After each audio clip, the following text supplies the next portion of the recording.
డెల్టాకు నీళ్లు వస్తాయి. రాబోయే రోజుల్లో నాగార్జున సాగర్కు నీళ్లు తీసుకొస్తాం. ఇంకా పైకి నల్లమల సాగర్కి తీసుకొస్తే ఇంకా మీ ఉదయగిరి కూడా సమస్య ఉండదని చెప్పి నేను మీకు తెలియజేస్తున్నా. అటు శ్రీశైలం ఉంటుంది, ఇటు పోలవరం నీళ్లు కూడా వచ్చే అవకాశం ఉంటుంది. ఒక పక్క సంక్షేమాన్ని పెద్ద ఎత్తున ఇస్తున్నాం, ఇంకో పక్క ఈరోజే ఇంకో కార్యక్రమాన్ని కూడా మా చేనేత కార్మికులకు అనౌన్స్ చేస్తాను. ఇంకో పక్క మీరు చూస్తే అభివృద్ధికి సంక్షేమ కార్యక్రమాల్లో మీరు ఏ విధంగా అయితే జన్మభూమి స్ఫూర్తి తీసుకున్నారో అదే యాంగిల్లో ఒక కార్యక్రమాన్ని తీసుకున్నాను. ఈరోజు నేను సంక్షేమ కార్యక్రమాలు ఇస్తున్నాను. చాలా కుటుంబాలకు ఉపయోగపడతా ఉంది. అయినప్పటికీ కూడా ఆర్థిక అసమానతలు ఉన్నాయి. పేదవాడి జీవన ప్రమాణాలు పెరగడం లేదు. అందుకే నేను ఒక వినూత్నంగా ఒక కార్యక్రమం ఆలోచించాం. అదే P4, public private peoples partnership. అంటే డబ్బులుండే వాళ్ళు డబ్బులు లేని వారికి సహాయం చేయడం సామాజిక బాధ్యత. మొన్న తిరుపతిలోనే మొదటి సంవత్సరం పూర్తి చేసుకుని ఆ కార్యక్రమాన్ని నిర్వహించాం.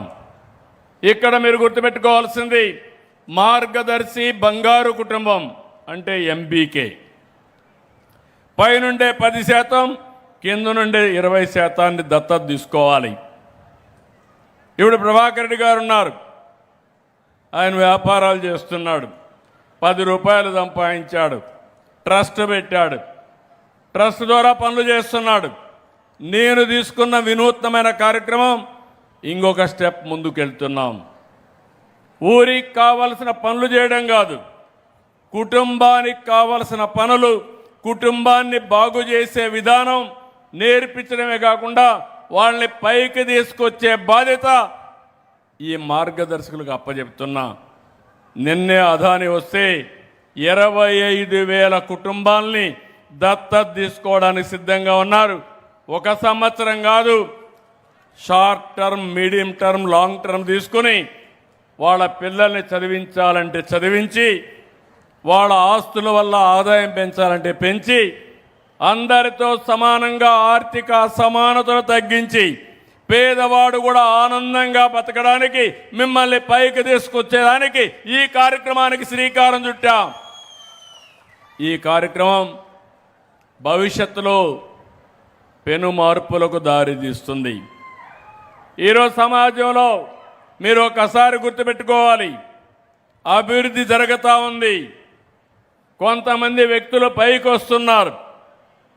దీనివల్ల కోటీశ్వరులు పెరుగుతున్నారు, నిరుపేదలు కూడా అదే సంఖ్యలో పేదరికంలో ఉండే పరిస్థితికి వచ్చారు.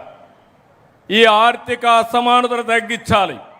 ఈ ఆర్థిక అసమానతను తగ్గించడానికి ఒకే ఒక మార్గం, అదే P4 అని చెప్పి కూడా నేను మీకు తెలియజేస్తున్నా.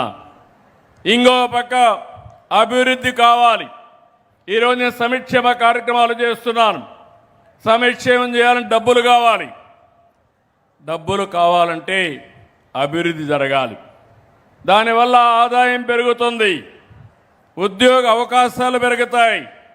ఈరోజు నెల్లూరు జిల్లా కేంద్రంగా చేసుకుని అనేక అభివృద్ధి కార్యక్రమాలకు ముందుకు పోతున్నాం. ఈ జిల్లాకు ఉండే అడ్వాంటేజ్ వేరే జిల్లాకు లేదు. పోర్ట్లున్నాయి, అదే మరి ఎయిర్పోర్ట్ వస్తుంది. ఇంకో పక్క మంచి నేషనల్ హైవే ఉంది, కృష్ణపట్నం ఉంది, రేపు ఎల్లుండో రామాయంపట్నం వస్తుంది, దుగ్గరాజపట్నం వస్తుంది. రామాయంపట్నం వస్తే ఇక్కడ నుంచి 40 కిలోమీటర్లో మీరు పోర్ట్ రీచ్ అయ్యే పరిస్థితి వస్తుంది. దీనివల్ల పరిశ్రమలు వస్తాయి. రామాయపట్నంలో BPCL అయితే 1,00,000 కోట్ల రూపాయలు ఖర్చు పెట్టి రిఫైనరీ పెడుతున్నారు. ఇండోసోల్ ఫ్యాక్టరీ వస్తూ ఉంది. దగ్గర 4,000 మందికి ప్రత్యక్షంగా ఉద్యోగాలు వస్తాయి. ఇంకో పక్క అనేక పరిశ్రమలు వచ్చే అవకాశం ఉంటుంది. ఇంకొక పక్క ఈరోజే మీరు ఒకసారి చూస్తే ఇక్కడ ఉదయగిరిలో 2 ప్రాజెక్టులు వచ్చాయి. ఈ 2 ప్రాజెక్టులు మీరు చూసినప్పుడు 500 కోట్లతో రక్షణ సామగ్రి తయారు చేయడానికి ప్రీమియం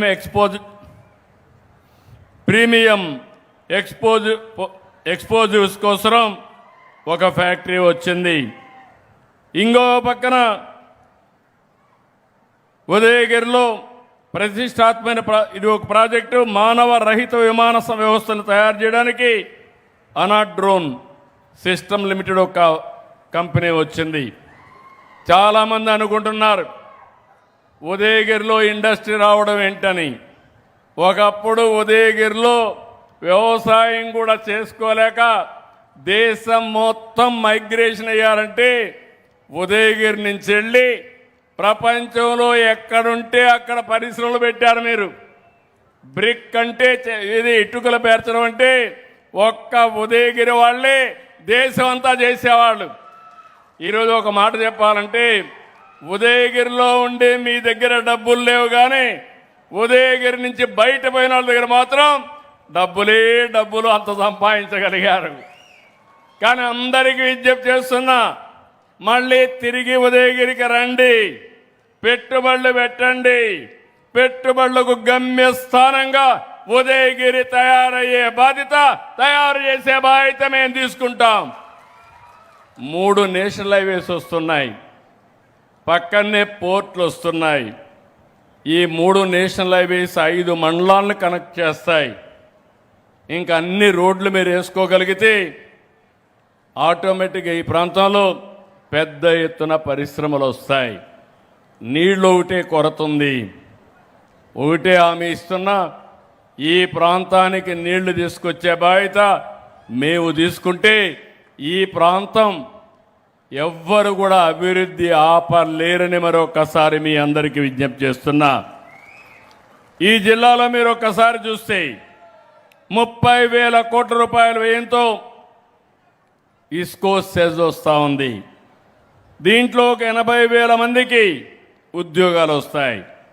శామ్ స్టీల్ కానీ, గ్రీన్ మెటల్స్ కానీ, మొరోన్ మ్యానుఫ్యాక్చరింగ్ పార్క్ కానీ, సోలార్ ఇంగాట్ మ్యానుఫ్యాక్చరింగ్ కానీ, sawmill and food processing unit ఇలాంటివి చాలా వస్తున్నాయి.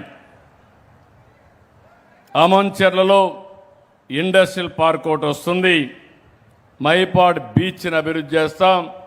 ఇప్పుడే మీ ఎమ్మెల్యే చెప్పాడు, ఇక్కడ ఉదయగిరి పోర్ట్ ఉంది, దేవాలయం ఉంది. మీరు చేయూతనిస్తే బ్రహ్మాండమైన టూరిజం హబ్గా ఉదయగిరిని తయారు చేసే అవకాశం ఉంటుంది. ఒక పర్యాటక కేంద్రంగా తయారు చేస్తాం. ఒక పక్క అభివృద్ధి చేస్తున్నాయి. ఇంకొక విషయం కూడా మీరు గుర్తుపెట్టుకోవాలి. తప్పుడు ప్రచారాలు నమ్మకుండా ఎవరైనా కావాలని నేను చూస్తున్నాను. చాలాసార్లు రాజకీయాలు చూశాను. నేను ఎప్పుడూ చూడనటువంటి విచిత్రమైన రాజకీయాలు చూస్తున్నాను. ఒకప్పుడు తీవ్రవాదులు ఉండేవాళ్ళు, వాళ్ళంతా కూడా హిట్ అండ్ రన్, బెదిరించి ఒక లెటర్ పంపించేవాళ్ళు. 10 కోట్లు ఇవ్వాలంటే ఇవ్వాలి, ఇవ్వకపోతే వాళ్ళని చంపేసేవాళ్ళు. ఎక్కడ ఉండేవాళ్ళు కనపడేవాళ్ళు కాదు. ఎక్కడో అడవుల్లో దాంకొని ఎప్పుడో వచ్చి చేయాల్సిన పని చేసి వెళ్ళిపోయి భయపెట్టేవాళ్ళు. 30 ఏళ్లకు మునుపు మీరు చూసుకుంటే నేను పెద్ద ఎత్తున పోరాడాను. కడాన తిరుమల తిరుపతి దేవస్థానం దగ్గరని, అలిపిరి దగ్గరని 23 క్లెయిమోర్ మైన్స్ నా మీద బ్లాస్ట్ చేసే పరిస్థితికి వచ్చారు. ఆ రోజు భయపడలేదు. సాక్షాత్తు వెంకటేశ్వర స్వామి నన్ను కాపాడాడు తప్ప ఇంకోటి కాదు. అంత ప్రమాదం. ఈరోజు నేను చూస్తున్నాను ఒక పార్టీని, ఈ పార్టీ దానికంటే ప్రమాదం. బాబాయిని హత్య చేసి నా నెత్తిన పెడతారు.